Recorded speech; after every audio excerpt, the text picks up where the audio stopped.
The rain pounded against the roof of the banquet hall as Lena Parker stood shivering under the minimal protection of the entrance awning, her phone battery dead, and her ex-boyfriend's arm blocking her path back into the warmth of the holiday charity gala. She hadn't expected to see Mark, hadn't prepared for the venom in his voice as he reminded her of all the reasons they'd broken up 6 months ago. "You think you're so much better than everyone, don't you? Walking around like you own the place," Mark hissed, the faint smell of whiskey on his breath as he leaned closer. "Let me guess, you're here to network, always working, always too busy for anything real." Lena tightened her grip on her clutch purse, feeling the cold seep through her thin cocktail dress. "Move, Mark. I'm not doing this with you.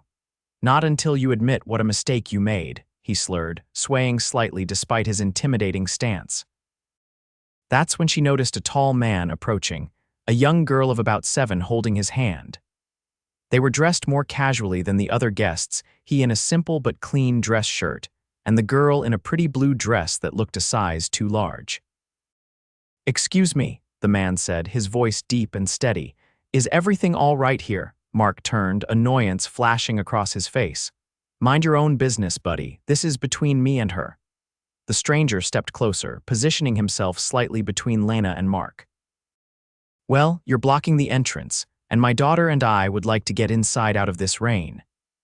His tone was polite but firm, his broad shoulders squared. Lena noticed his worn dress shoes and the way he stood protectively in front of his daughter. She also couldn't help but notice his striking green eyes and the gentle strength in his expression. Mark glanced between them, muttered something under his breath, and finally stepped aside, stalking back toward the parking lot. "Thank you," Lena said, relief washing over her. "I'm Lena." "Preston Clark," he replied with a small smile, "and this is my daughter, Emma." "Are you okay, lady?" Emma asked, her large brown eyes concerned as she looked up at Lena. That man seemed angry. Lena bent down slightly, returning the girl's gaze with a warm smile. "I'm fine now, thanks to you and your dad. Sometimes grown-ups just need to cool off." Preston shifted uncomfortably. "We should probably head inside. I'm volunteering at the children's activity table tonight." He glanced down at his attire. Not exactly dressed for a fancy party, but they needed help at the last minute. "I think you look very handsome, Daddy," Emma said proudly, adjusting her father's slightly crooked collar with careful fingers. Lena felt something warm flutter in her chest as she watched the tender interaction. "Your daughter's right. Sometimes the best-dressed people are the ones actually doing the work." Preston gave her an appreciative nod, and they walked into the gala together. Lena noticed how he scanned the room with slight unease, clearly feeling out of place among the designer gowns and tuxedos. "The children's area is over there." Lena pointed toward a corner of the ballroom where tables had been set up with craft supplies. "I helped plan the layout. Would you like me to show you?" "You helped plan this?" Preston asked, impressed. "Are you on the charity committee?" Lena hesitated for just a moment. "I work with the foundation, yes. Come on, I'll introduce you to the coordinator." As they walked across the room, Lena was greeted by several attendees, each interaction requiring a polite smile and brief conversation. She noticed Preston observing these exchanges with curiosity, but he asked no questions. After getting Preston and Emma settled at the children's activity station, Lena excused herself to handle some urgent matters. Throughout the evening, however, she found her attention repeatedly drawn to the tall, kind man who had stepped in to help her. The way he patiently guided children through craft projects, his deep laugh when Emma said something amusing, the thoughtful expression that crossed his face when he thought no one was looking. Several hours later, as the event wound down, Lena approached their table again. Emma was sleeping with her head on her father's lap, surrounded by paper crafts and markers. "Looks like someone had a busy night," Lena whispered, gesturing to the sleeping child. Preston nodded, gently stroking his daughter's hair. She insisted on staying until the end. "Wanted to make sure every kid got a chance to make a paper snowflake," pride shone in his eyes. "I should probably get her home soon. Do you need a ride? I noticed you came in with the volunteer shuttle." Preston seemed to consider this for a moment before shaking his head. "I appreciate the offer, but we'll be fine taking the late shuttle. I don't want to inconvenience you." It's no inconvenience at all, Lena assured him. My driver is waiting, and I'd feel better knowing you both got home safely in this weather. At the mention of a driver, Preston's eyebrows rose slightly, but he didn't comment. After a moment's hesitation, he accepted her offer with gratitude. Outside, a sleek black car waited under the portico. The driver jumped out immediately to open the door for them, addressing Lena with a respectful Miss Parker.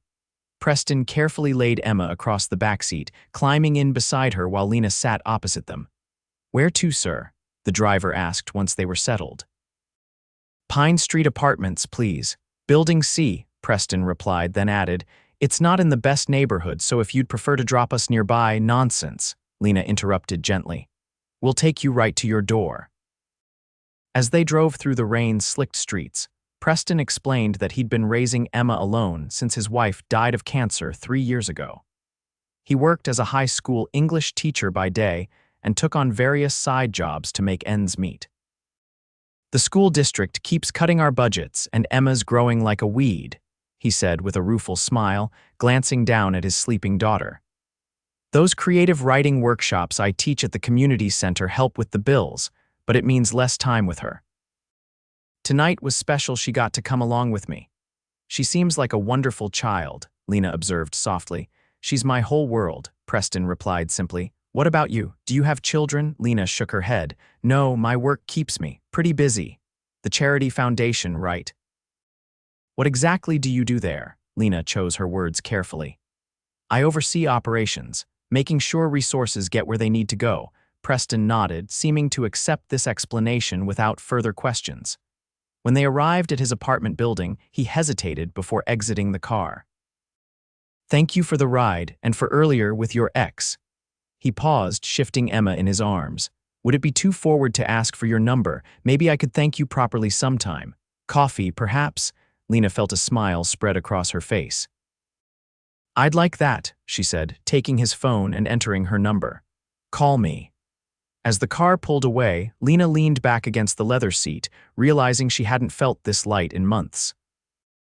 Preston had no idea who she really was. CEO of Parker Technologies, one of the largest tech companies on the West Coast. He'd simply seen a woman in need and stepped in to help. There was something refreshing about that. 2 days later, Preston called.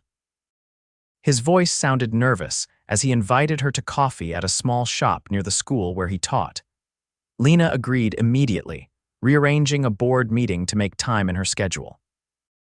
When she arrived at the cafe, dressed in casual jeans and a simple blouse rather than her usual tailored suits, Preston was already waiting.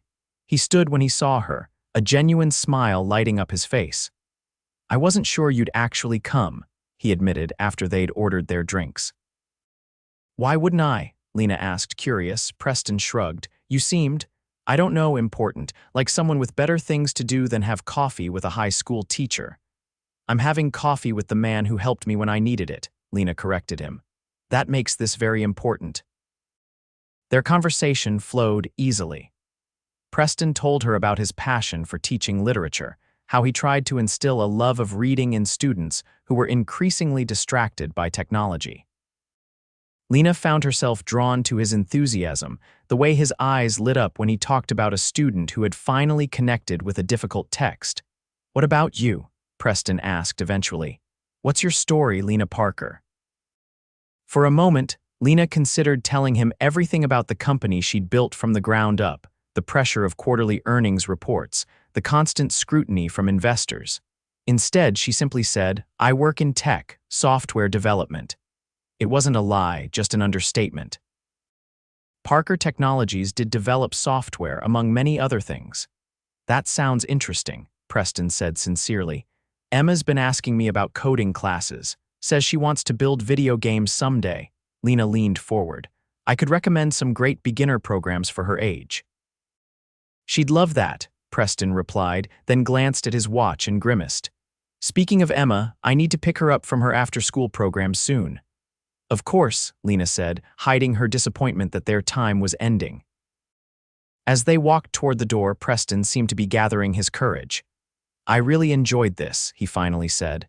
Would you like to have dinner sometime? With me and Emma. She's been asking about the pretty lady from the party." He looked embarrassed. Her words, not mine. Though I agree with the assessment. Lena felt warmth spread through her cheeks. I'd love to have dinner with both of you.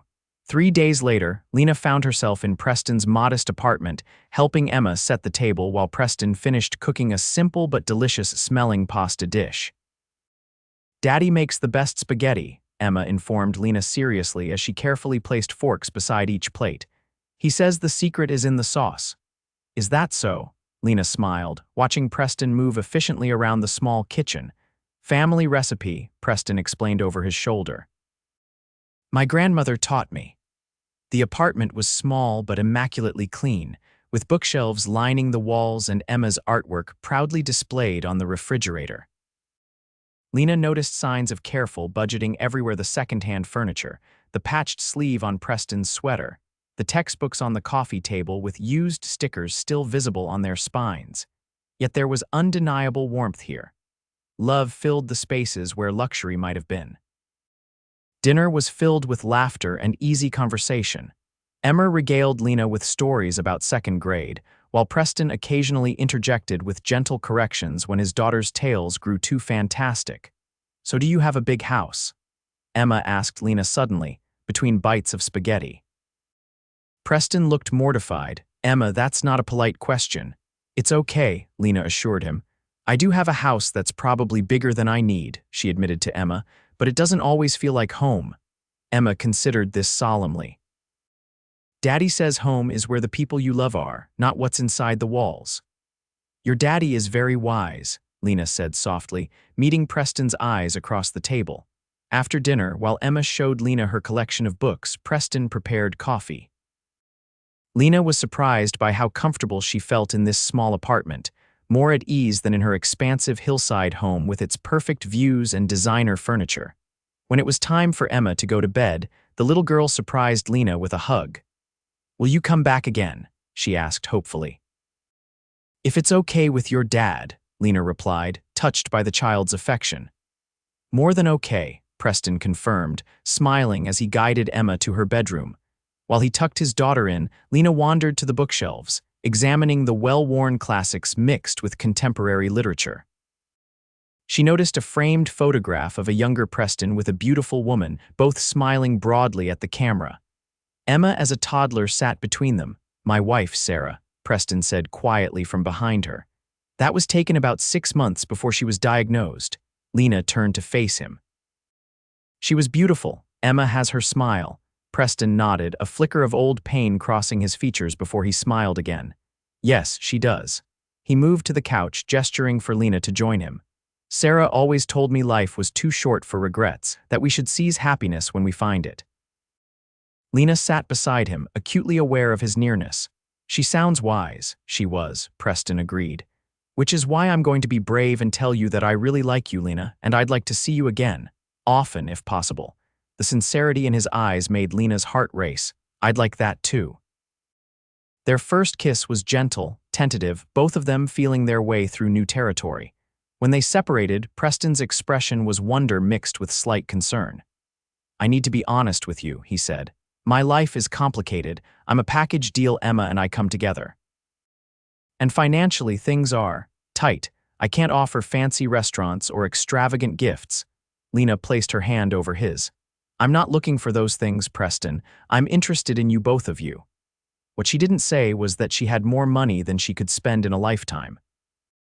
That conversation would come later, when the time was right. Over the next several weeks, Lena found herself increasingly drawn into Preston and Emma's world. She joined them for movie nights and trips to the park. She helped Emma with her science project. She listened to Preston's concerns about school budget cuts and the creative writing program he feared might be eliminated. Each time her phone rang with urgent business matters, she felt a growing tension between her two lives. The CEO who made million-dollar decisions daily, and the woman who was falling in love with a dedicated teacher and his sweet daughter. Preston, for his part, seemed to accept her occasional need to step away for work calls without question, though she sometimes caught him looking at her curiously when she mentioned traveling to Tokyo or London for meetings. The collision of her two worlds finally came one evening when Preston and Emma were walking her to her car after dinner at their apartment. A business news program played on the television in the window of an electronics store they passed, and Lena's face suddenly appeared on the screen. "Daddy, look, it's Lena," Emma exclaimed, pointing excitedly at the display. Preston stopped in his tracks, staring at the caption beneath Lena's image. "Parker Technologies CEO announces new educational initiative." He turned to Lena, confusion evident in his expression. "CEO. You're the CEO of Parker Technologies." Lena felt her heart rate accelerate. "Yes, I was going to tell you, but I wanted you to know me first, not my position." "Parker Technologies is a multi-billion-dollar company," Preston said slowly, processing this information. You're one of the most powerful businesswomen in the country." "Is that important?" Lena asked quietly, searching his face for his reaction. Preston was silent for a long moment, then shook his head. "No, not to me, but I wish you'd trusted me enough to tell me." "What's a CEO, Daddy?" Emma interrupted, looking between them with curiosity. "It means Lena runs a very big, important company, sweetheart," Preston explained, his eyes still on Lena's face. "Cool," Emma declared. "Can you make video games or robots?" Despite the tension of the moment, Lena laughed. "My company does make some educational software and yes, even some robots for medical research." "Can I see them sometime?" Emma asked excitedly. "If your dad says it's okay," Lena replied, looking to Preston for his response. After a moment, his expression softened. "I think that could be arranged." Later that night, after dropping Emma off with a friend for a sleepover, Preston and Lena sat in her car, parked outside his apartment building. "I'm sorry I didn't tell you sooner," Lena said, breaking the silence between them. "I've been hurt before by people who were only interested in my money or connections. With you, everything felt real. I didn't want to risk changing that." Preston reached for her hand. "I understand why you didn't tell me. But Lena, nothing about how I feel about you would change because of your job title or bank account." His voice grew quieter. "Though I have to admit, it's a lot to process. We live in very different worlds." "Do we?" Lena challenged gently. "We both work too hard. We both care about education. We both value honesty and kindness." She squeezed his hand. "The worlds aren't as different as they seem." Preston considered this, then leaned across the center console to kiss her. "You're right. The important things are the same." The following weekend, Lena invited Preston and Emma to her home for the first time. She watched with amusement as they took in the modernist architecture, the sweeping views, the infinity pool that seemed to merge with the sky. "Your house is like a spaceship," Emma declared, running from window to take in different angles of the view. Preston looked around with appreciation but no envy. "It's beautiful," he acknowledged, "but a bit lonely for one person, I imagine." Lena hadn't thought about it quite that way before, but she realized he was right. Yes, it often is. That evening, as Emma dozed on the couch after an impromptu swimming session in the pool, Preston and Lena stood on the terrace, watching the city lights twinkle below. "I have a confession," Preston said, turning to face her. "When I first realized who you were, I was intimidated, not just by your success, but by what it might mean for us. I wondered if I could ever fit into your world." "And now," Lena asked softly, "now I realize that maybe the question isn't whether I fit into your world or you fit into mine." His hand found hers in the growing darkness. "Maybe it's about building a new world together." Lena felt tears prick at her eyes. "I'd like that." Their relationship deepened over the following months. Lena found herself spending more weekends at Preston's apartment than at her own home, joining their Saturday morning pancake tradition and Sunday afternoon visits to the library. She introduced Preston to her board members at a company function and was touched by how easily he conversed with them about education and technology, never seeming intimidated by their positions or wealth. Emma blossomed under Lena's attention, proudly showing off her progress in the coding program Lena had recommended. Preston watched their growing bond with a mixture of joy and careful protectiveness. "She's getting very attached to you," he commented one evening as they washed dishes together after Emma had gone to bed. "We both are." Lena placed a wet plate in the drying rack. "Is that a problem?" Preston shook his head. "Not a problem, just important to acknowledge." She's already lost one important woman in her life. I need to know that you're serious about staying in ours." Lena turned off the water and faced him directly. "I've never been more serious about anything. I love you, Preston, and I love Emma too." It was the first time either of them had said those words. Preston's hands, still soapy from the dishes, came up to frame her face. "I love you too, so much that it sometimes terrifies me." Their kiss was different this time, deeper, filled with promise and commitment. 6 months after they met, Preston's school faced a financial crisis.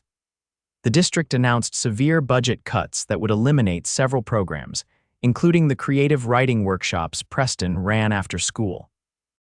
"These kids need this program," he told Lena one night, frustration evident in his voice as he paced her living room. "For some of them, it's the only place they feel heard, the only place they can express themselves safely." Lena listened thoughtfully. "What if Parker Technologies created a grant program for arts education, not just for your school but throughout the district?" Preston stopped pacing. "That would be amazing, but I don't want you to think I'm with you for your resources. I can figure this out on my own." "I know you're not with me for my money," Lena assured him, "but why should the kids suffer when I can help? This is what I do, Preston. I find solutions to problems. Let me do this, not just for you, but for those students." After consideration, Preston agreed. The resulting initiative not only saved his creative writing program, but expanded arts education throughout the district, bringing music and visual arts back to schools that had lost them years earlier. Watching Preston at the grant announcement ceremony, Lena felt a surge of pride and love. He stood tall among the school administrators and board members, eloquently explaining the importance of creative expression in education, never once taking credit for securing the funding. That night, after a celebratory dinner with Emma, Preston pulled a small box from his pocket as they sat on Lena's terrace. "I had a whole speech planned," he said, his voice slightly shaky, "about how you came into our lives unexpectedly, how you've brought joy and laughter back into our home. How Emma asks every morning if today is a Lena day, how I can't imagine my future without you in it." He opened the box to reveal a simple but elegant ring. "It's not as fancy as what you're probably used to, it's perfect," Lena interrupted, tears already forming. "Lena Parker, would you do me the honor of becoming my wife, of becoming Emma's stepmother, of creating that new world with us that we talked about?" "Yes," Lena whispered, her heart so full she could barely speak. "Yes to all of it." They were married 6 months later in a ceremony that blended their worlds seamlessly. Emma served as flower girl, beaming with pride as she walked down the aisle ahead of Lena. Preston's high school student sat alongside Lena's executive team. The celebration afterward was elegant but warm, with personal touches that reflected both their personalities. A year after their wedding, they moved into a new home, neither Preston's apartment nor Lena's modernist showplace, but a comfortable house with a garden for Emma to explore and plenty of bookshelves for Preston's collection. Lena continued running her company, but delegated more responsibility to her capable team, finding greater satisfaction in balancing her professional achievements with her family life. Preston remained teaching at the high school, even after the success of his first novel, a story about a single father finding love again after loss. When asked in interviews if the book was autobiographical, he always smiled and said, "The best parts are." Emma thrived with both parents encouraging her interests, eventually developing a passion for designing educational technology that combined her father's love of storytelling with her stepmother's business acumen. On their 5th wedding anniversary, as they sat in their backyard watching Emma and her younger brother play, Preston took Lena's hand. "Do you ever think about that night, outside the charity gala in the rain?" Lena nodded, leaning her head against his shoulder. "Sometimes. I think about how differently things might have gone if you hadn't been there." "I was just trying to get Emma out of the rain," Preston admitted with a laugh. "I had no idea I was about to meet the woman who would change our lives." "We changed each other's lives," Lena corrected him. "You showed me what really matters, what home actually feels like." Preston kissed her temple gently. "And you showed me that sometimes, happily ever after really does exist, even for a struggling English teacher and a CEO who fell in love in the rain." As the sunset painted the sky in brilliant colors, Lena looked at the family they had created together, a family built not on wealth or status, but on understanding, respect, and boundless love. She couldn't imagine a greater success than this.